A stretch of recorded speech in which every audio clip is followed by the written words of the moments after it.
Hello ಎಲ್ರಿಗೂ ನಮಸ್ಕಾರ. ಅದ್ಭುತವಾದ ಚೇಸನ್ನು ಮಾಡಿದ್ದಾರೆ ಸೌತ್ ಆಫ್ರಿಕಾ ತಂಡ. ಬರೋಬ್ಬರಿ 359 ರನ್ನನ್ನು ಕೊನೆಯ ಓವರ್ನಲ್ಲಿ ಚೇಸ್ ಮಾಡಿದ್ದಾರೆ ಸೌತ್ ಆಫ್ರಿಕಾ ತಂಡ. ಮಳೆನೇ ಹರಿದಿತ್ತು ಇವತ್ತಿನ ಪಂದ್ಯದಲ್ಲಿ. ಸೊ 358 ಹೊಡೆದಿದ್ರು ಕೂಡ ಭಾರತ ವಿನ್ ಆಗೋದಕ್ಕೆ ಆಗೋದಿಲ್ಲ. ಸೊ ಆ ಲೆವೆಲ್ಗೆ ಚೇಸ್ ಮಾಡ್ತಾರೆ ಸೌತ್ ಆಫ್ರಿಕಾ ತಂಡ. ಸೊ ಏನು ಮಿಸ್ಟೇಕ್ ಆಯಿತು ಏನು ಅಂತ ನೋಡಬೇಕು ನೆಕ್ಸ್ಟ್ ಪಂದ್ಯದಲ್ಲಿ. ಯಾಕಂದರೆ ನೆಕ್ಸ್ಟ್ ಪಂದ್ಯ ಬರೋದು ಡಿಸೈಡರ್ ಆಗುತ್ತೆ.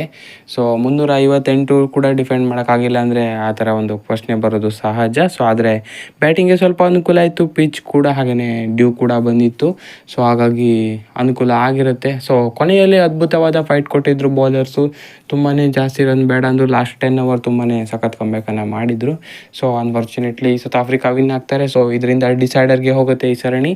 ಇವತ್ತು ಇಂಡಿಯಾ ವಿನ್ ಆಗಿದ್ದಿದ್ರೆ ಇಲ್ಲಿಗೆ ಈ ಸರಣಿ ಭಾರತ ಕಡೆನೇ ಬರ್ತಾಯಿತ್ತು. ಆದರೆ ಸೌತ್ ಆಫ್ರಿಕಾ ಫೈಟ್ ಬ್ಯಾಕ್ ಮಾಡಿದ್ದಾರೆ. ಹಾಗೆಯೇ ಸೀರೀಸಲ್ಲಿ ಅಲೈವ್ ಆಗಿದ್ದಾರೆ. ಸೊ ಇವಾಗ ಡಿಸೈಡರ್ನತ್ತ ಈ ಸೀರೀಸ್ ಹೋಗುತ್ತೆ. ಸೊ ಎಕ್ಸೈಟಿಂಗ್ ಆಗಿರುತ್ತೆ ಮುಂದಿನ ಪಂದ್ಯ ಕೂಡ.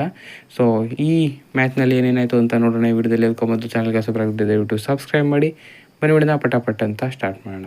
ಮೊದಲು ಬ್ಯಾಟಿಂಗನ್ನು ಮಾಡ್ತಾರೆ ಇವತ್ತು ಭಾರತ. ಯಾಕಂದರೆ ಇವತ್ತು ಕೂಡ ಟಾಸನ್ನು ಸೋಲ್ತಾರೆ. ಸೌತ್ ಆಫ್ರಿಕಾ ಬಾಲಿಂಗನ್ನು ಆಯ್ಕೆ ಮಾಡ್ಕೊಳ್ತಾರೆ. ಸೊ ಚೆನ್ನಾಗಿರೋ ಆರಂಭ ಸಿಗುತ್ತೆ ಭಾರತ ತಂಡಕ್ಕೆ. ರೋಹಿತ್ ಶರ್ಮಾ ಮತ್ತು ಜೈಸ್ವಾಲ್ ಅವರಿಂದ ಅಗ್ರೆಸಿವ್ ಓಪನಿಂಗ್ ಸಿಗುತ್ತೆ. ಸೊ ಬೌಂಡ್ರಿ ಸಿಕ್ಸರ್ಗಳನ್ನು ಹೊಡೆಯುತ್ತಾರೆ. ಇನ್ಫ್ಯಾಕ್ಟ್ ರೋಹಿತ್ ಶರ್ಮಾ ಕ್ವಿಕ್ಕಾಗಿ ಆಡ್ತಾಯಿದ್ರು. ಸೊ ಅನ್ಫಾರ್ಚುನೇಟ್ಲಿ ನಾಂದ್ರೆ ಬರ್ಗರ್ ಅವ್ರಿಗೆ ಔಟ್ ಆಗ್ತಾರೆ. ಸೊ ಇದರೊಂದಿಗೆ 40ಕ್ಕೆ 1 ವಿಕೆಟ್ ಕಳೆದುಕೊಳ್ಳುತ್ತೆ ಕೇವಲ 5 ಓವರ್ನಲ್ಲೇ. ಅದಾದ ಬಳಿಕ ಜೈಸ್ವಾಲ್ ತುಂಬಾ ಸ್ಟ್ರಗಲ್ ಮಾಡೋದನ್ನು ನೋಡಿದ್ವಿ ನಾವು. ಸೊ ಜೈಸ್ವಾಲ್ ಅವರ ಸ್ಟ್ರಗಲ್ ಮಾಡೋ ಇನ್ನಿಂಗ್ಸನ್ನು ಎಂಡ್ ಮಾಡಿದ್ದು ಅಂದರೆ ಮಾಕೋ ಯಾನ್ಸನ್ ಅವರು 38 ಬಾಲ್ನಲ್ಲಿ 22 ರನ್ ಗಳಿಸಿ ಜೈಸ್ವಾಲ್ ಔಟ್ ಆಗ್ತಾರೆ. ಸೊ ಇದರೊಂದಿಗೆ ಭಾರತ ತಂಡ 62ಕ್ಕೆ 2 ವಿಕೆಟ್ ಕಳೆದುಕೊಳ್ಳುತ್ತೆ. ಸೊ ಒಂದು ಪಾರ್ಟ್ನರ್ಶಿಪ್ ಬೇಕಿತ್ತು ಭಾರತ ತಂಡಕ್ಕೆ. ಅದನ್ನು ಮಾಡಿದ್ದು ಅಂದರೆ ವಿರಾಟ್ ಕೊಹ್ಲಿ ಮತ್ತು ಜೈಸ್ವಾಲ್ ಅವರ ಬೆಂಕಿ partnership. So running between the wickets, boundaries ಹೊಡೆಯೋದು, ಗ್ಯಾಪ್ ನೋಡಿ 2 ಓಡೋದು ಎಲ್ಲ ಸಖತ್ತಾಗಿತ್ತು ಅಂತಲೇ ಹೇಳ್ಬೋದು. ಸೊ ಗಾಯಕ್ವಾಡ್ ಅವರು ಕೂಡ ಸಖತ್ತಾಗಿ ಪುಷ್ ಮಾಡ್ತಾಯಿದ್ರು ವಿರಾಟ್ ಕೊಹ್ಲಿ ಅವರ ಜೊತೆ. ಸೊ ವಿರಾಟ್ ಕೊಹ್ಲಿ ಅವರ running between the wickets match ಮಾಡೋದು ತುಂಬಾ ಕಷ್ಟ. ಸೊ ಅದನ್ನು ಚೆನ್ನಾಗಿಯೇ ಇವತ್ತು ಮ್ಯಾಚ್ ಮಾಡಿದ್ದು ಋತುರಾಜ್ ಗಾಯಕ್ವಾಡ್. ಸೊ ತುಂಬಾ ದೊಡ್ಡ ಪಾರ್ಟ್ನರ್ಶಿಪ್ ಆಗ್ತಾ ಹೋಯ್ತು. ಇದು 100 ದಾಟಿದ್ರು, 150 ಕೂಡ ದಾಟಿತು ಪಾರ್ಟ್ನರ್ಶಿಪ್ಪು. 195 ರನ್ಗಳ ಭರ್ಜರಿ ಪಾರ್ಟ್ನರ್ಶಿಪ್ ಆಗಿತ್ತು ಇದು. ಸೊ ಗಾಯಕ್ವಾಡ್ ಅತ್ಯುತ್ತಮವಾದ ಮೇಡಿನ ನೋಡಿ 100 ಕೂಡ ಹೊಡೆದ್ರು ಈ ಪಂದ್ಯದಲ್ಲಿ ಗಾಯಕ್ವಾಡ್ ಅವರು. ಇನ್ನು ವಿರಾಟ್ ಕೊಹ್ಲಿ ಅವರು ಕೂಡ ತಮ್ಮ 100 ಹೊಡಿತಾರೆ. ಸೊ ಹಾಗಾಗಿ ಇಬ್ಬರದ್ದು ಶತಕ ಬಂತು ಈ ಪಂದ್ಯದಲ್ಲಿ. ಗಾಯಕ್ವಾಡ್ ಅವರು 105 ರನ್ ಗಳಿಸಿ ಔಟ್ ಆದರೆ ವಿರಾಟ್ ಕೊಹ್ಲಿ ಅವರು 102 ರನ್ ಗಳಿಸಿ ಔಟ್ ಆಗ್ತಾರೆ. ಸೊ ಫಿನಿಶಿಂಗ್ ಮಾಡಬೇಕಿತ್ತು. ಆ ಜವಾಬ್ದಾರಿನ KL ರಾಹುಲ್ ಮತ್ತೊಮ್ಮೆ ತಗೊಳ್ತಾರೆ. ಸೊ ಅತ್ಯುತ್ತಮವಾದ ಇನ್ನಿಂಗ್ಸ್ ರಾಹುಲ್ ಅವರಿಂದ ಕೂಡ ಬರುತ್ತೆ. ಸೊ ಲಾಸ್ಟಿಗೆ ಚೆನ್ನಾಗಿರೋ ಸ್ಪೆಲ್ಗಳನ್ನು ಹಾಕ್ತಾಯಿದ್ರು. ಲುಂಗಿಯನ್ ಗಿಡಿ ಸ್ಲೋವರ್ ಬಾಲ್ಗಳನ್ನು ಯೂಸ್ ಮಾಡ್ತಾಯಿದ್ರು. ಹಾಗೆಯೇ ಯಾನ್ಸನ್ ಕೂಡ ಒಳ್ಳೆಯ ಸ್ಪೆಲ್ ಹಾಕಿದ್ರು. ಕೊನೆಯಲ್ಲಿ ಚೆನ್ನಾಗಿಯೇ ಕಟ್ ಆಗ್ತಾಯಿದ್ರು. ಆದರೂ ಕೂಡ ರಾಹುಲ್ ಅವರಿಂದ ಅತ್ಯುತ್ತಮವಾದ ಇನ್ನಿಂಗ್ಸ್ ಬಂದಿತ್ತು. 43 ಬಾಲ್ನಲ್ಲಿ 66 ರನ್ ಗಳಿಸಿದ್ರು KL ರಾಹುಲ್ ಅವರು. ಸೊ ಅತ್ಯುತ್ತಮವಾಗಿ ಎಂಡ್ ಮಾಡ್ತಾರೆ. ಸೊ ಜಡೇಜಾ ಕೂಡ ಸಣ್ಣ ಕ್ಯಾಮಿಯೋ ಆಡ್ತಾರೆ. 22 ಬಾಲ್ನಲ್ಲಿ 24 ಆದರೂ ಕೂಡ ರಾಹುಲ್ ಅವ್ರ ಜೊತೆ ನಿಂತ್ಕೊಂಡಿದ್ರು. ಸೊ ಇದರೊಂದಿಗೆ 358 ಅತ್ಯುತ್ತಮ ಮೊತ್ತವನ್ನು ಕಲೆ ಹಾಕ್ತಾರೆ ಭಾರತ 50 ಓವರ್ನಲ್ಲಿ. ಸೊ ಮತ್ತೊಮ್ಮೆ 300+ ಅಂದರೆ 358 ಹೊಡಿತಾರೆ. ಹೋದ ಪಂದ್ಯದಲ್ಲಿ 349 ಹೊಡೆದಿದ್ರು. ಸೊ ಇವಾಗ 358 ಹೊಡೆದಿದ್ರು. ಸೊ ಇದು ಒಳ್ಳೆ ಸ್ಕೋರೇ ಆಗಿತ್ತು ಈ ಪಿಚ್ನಲ್ಲಿ. ಹಾಗೆಯೇ ಗೆಟ್ಟೇಬಲ್ ಕೂಡ ಆಗಿತ್ತು ಅಂತ ಅನಿಸುತ್ತೆ.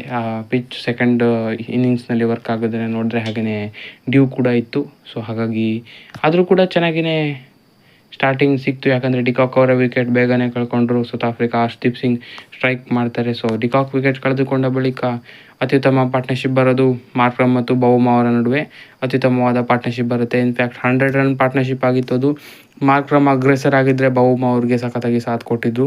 ಸೊ 101 ರನ್ಗಳ ಪಾರ್ಟ್ನರ್ಶಿಪ್ಪನ್ನು ಎಂಡ್ ಮಾಡಿದ್ದು ಅಂದರೆ ಪ್ರಸಿದ್ಧ ಕೃಷ್ಣ ಅವರು ಬೌಮಾ ಅವರ ವಿಕೆಟನ್ನು ತೆಗೆದಿದ್ದಾಗೆ. ಸೊ ಅದಾದ ಬಳಿಕ ಮತ್ತೊಂದು ಬೆಂಕಿ ಪಾರ್ಟ್ನರ್ಶಿಪ್ ಬರುತ್ತೆ ಮಾರ್ಕ್ರಮ್ ಮತ್ತು ಬ್ರೆಸ್ಕಿ ಅವರ ನಡುವೆ.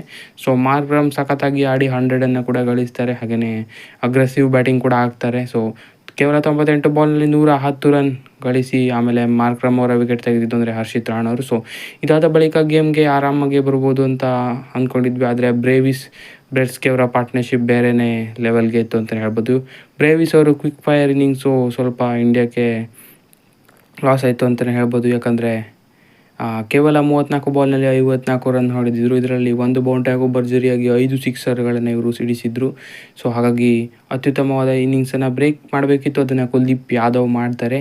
ಸೊ ಅದಾದ ಬಳಿಕ ಟೋನಿ ಡಿಜಾರ್ಜಿ ಕೂಡ ಸ್ವಲ್ಪ ಕಾಟ ಕೊಡ್ತಾಯಿದ್ರು. ಸೊ ಅವರು ಸ್ವಲ್ಪ ಹರ್ಟ್ ಹೋದ ಬಳಿಕ ಬ್ರೆಟ್ಸ್ಗೆ ಅವರು ಪ್ರಸಿದ್ಧ ಕೃಷ್ಣ ಅವ್ರಿಗೆ ಔಟ್ ಆಗ್ತಾರೆ LBW ಆಗೋ ಮುಖಾಂತರ. ಸೊ ಇಲ್ಲಿ ಸ್ವಲ್ಪ ಕಮ್ಬ್ಯಾಕ್ ಮಾಡ್ಬೋದು ಅನ್ನೋ ಹುರುಪು ಬರುತ್ತೆ. ಹಾಗೆಯೇ ಡಿಜಾರ್ಜಿ ಕೂಡ ಹರ್ಟ್ ಆಗಿ ಹೋಗ್ತಾರೆ. ಸೊ ಅದಾದ ಬಳಿಕ ಯಾನ್ಸನ್ ಕೂಡ ಔಟ್ ಆಗ್ತಾರೆ. ಸೊ ಹಾಗಾಗಿ ಪ್ರೆಷರ್ ಕೊನೆಯಲ್ಲಿ ತುಂಬಾ ಬಿಲ್ಡ್ ಮಾಡಿದ್ರು ಸೌತ್ ಆಫ್ರಿಕಾ ಬ್ಯಾಟ್ಸ್ಮನ್ ಮೇಲೆ ಭಾರತ ಬೌಲರ್ಸು. ಕೊನೆಯಲ್ಲಿ ಕಾರ್ಬಿನ್ ಬಾಷ್ ಅವರು ಮತ್ತೊಮ್ಮೆ ಸಖತ್ತಾಗಿರೋ ಇನ್ನಿಂಗ್ಸನ್ನು ಆಡಿದ್ರು, ಕ್ಯಾಮಿಯೋನ ಆಡಿದ್ರು. ಅವರಿಗೆ ಮಹಾರಾಜ್ ಅವರ ಹೆಲ್ಪನ್ನು ತಗೊಂಡು ಸಖತ್ತಾಗಿರೋ ಇನ್ನಿಂಗ್ಸನ್ನು ಆಡಿದ್ರು ಕಾರ್ಬಿನ್ ಬಾಷ್ ಇವತ್ತು ಕೂಡ. ಕೊನೆ ತನಕ ನಿಂತು ಸೌತ್ ಆಫ್ರಿಕಾವನ್ನು ಗೆಲ್ಲಿಸಿದ್ದಾರೆ. 15 ಬಾಲ್ನಲ್ಲಿ 26 ರನ್ ಹೊಡೆದಿದ್ದಾರೆ. ಹಾಗೆಯೇ ಮಹಾರಾಜ್ ಕೂಡ 10 ರನ್ ಹೊಡೆದಿದ್ದಾರೆ, ಸಣ್ಣ ಕ್ಯಾಮಿಯೋ. ಸೊ ಇದರೊಂದಿಗೆ ಸೌತ್ ಆಫ್ರಿಕಾ ತಂಡ 4 ಬಾಲ್ ಇರುವಾಗ ಈ ಮ್ಯಾಚನ್ನು ಫಿನಿಷ್ ಮಾಡ್ತಾರೆ.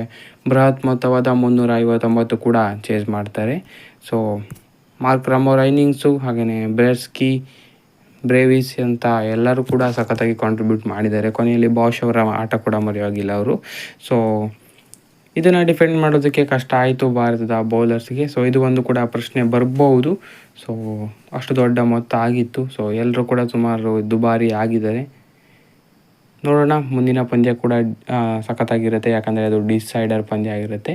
ಸೊ ಇವತ್ತಿನ ಪಂದ್ಯದಲ್ಲಿ ಎಲ್ಲಿ ಮಿಸ್ಟೇಕ್ ಆಯಿತು ಅಂತ ಕಮೆಂಟ್ ಮಾಡಿ ತಿಳಿಸಿ, ಯಾಕಂದರೆ ಬಿಗ್ ಟೋಟಲ್ ಆಗಿತ್ತು. ಹಾಗೆಯೇ ಹೌದು, ಬ್ಯಾಟಿಂಗ್ ಅನುಕೂಲ ಇತ್ತು, ಆದರೂ ಕೂಡ 359 ಡಿಫೆಂಡ್ ಮಾಡೋದಕ್ಕೆ ಆಗಿಲ್ಲ ಅಂದರೆ ಒಂದು ಪ್ರಶ್ನೆ ಬರೋದು ಸಹಜ. ಸೊ ಕೊನೆಯಲ್ಲಿ ಫೈಟ್ ಚೆನ್ನಾಗಿತ್ತು. ಇನ್ಫ್ಯಾಕ್ಟ್ ಹೇಳಬೇಕು ಅಂತ ಹೇಳಿದ್ರೆ ಲಾಸ್ಟ್ 10 ಅವರ್ಸು ತುಂಬಾ ಬಿಗಿಯಾಗಿತ್ತು ಬೌಲಿಂಗು. ಹಾಗೆಯೇ ಇವತ್ತು ಫೀಲ್ಡಿಂಗ್ ಅಷ್ಟೊಂದು ಚೆನ್ನಾಗಿರಲಿಲ್ಲ ಹೇಳಬೇಕು ಅಂತ ಹೇಳಿದ್ರೆ, ಯಾಕಂದರೆ ಕ್ಯಾಚಸ್ಗಳು ಡ್ರಾಪ್ ಆಯಿತು. ಮಾರ್ಕ್ರಮ್ ಅವರ ಕ್ಯಾಚ್ ಜೈಸ್ವಾಲ್ ಅವರು ಸ್ಟಾರ್ಟಿಂಗ್ನಲ್ಲೇ ಡ್ರಾಪ್ ಮಾಡಿದ್ರು, ಆಮೇಲೆ ಅವರು 100 ಹೊಡೆದಿದ್ರು. ಸೊ ಅಲ್ಲೇ ಸ್ವಲ್ಪ ಕಾಸ್ಟ್ ಆಯಿತು. ಹಾಗೆಯೇ ಫೀಲ್ಡಿಂಗ್ ಕೂಡ ಸುಮಾರು ಫೋರ್ಸ್ಗಳನ್ನು ಬಿಟ್ಟಿರೋದು, ಹಾಗೆಯೇ ಈ ಥರ ಫ್ಲಾಪಿ ಫೀಲ್ಡಿಂಗ್ಗಳು ತುಂಬಾ ಆಯಿತು. ಇದು ಒಂದು ಕಷ್ಟ ಆಗಿರ್ಬೋದು ಈ ಪಂದ್ಯಕ್ಕೆ ಅಂತ ಹೇಳ್ಬೋದು. ಸೊ ನೋಡೋಣ, ಮುಂದಿನ ಪಂದ್ಯ ಡಿಸೈಡರ್ ಆಗಿರುತ್ತೆ ಯಾರಿಗೆ ಸಿಗುತ್ತೆ ಈ ಸೀರೀಸ್ ಅಂತ. ಸೊ ನಿಮ್ಮ ಪ್ರಕಾರ ಏನು ಮಿಸ್ಟೇಕ್ ಆಯಿತು ಇವತ್ತು ಅಂತ ಕಮೆಂಟ್ ಮಾಡಿ ತಿಳಿಸಿ. ಹೆಚ್ಚಿನ ವಿಡಿಯೋಗಾಗಿದೆ ಸಬ್ಸ್ಕ್ರೈಬ್ ಮಾಡಿ ಕನ್ನಡ. Thank you.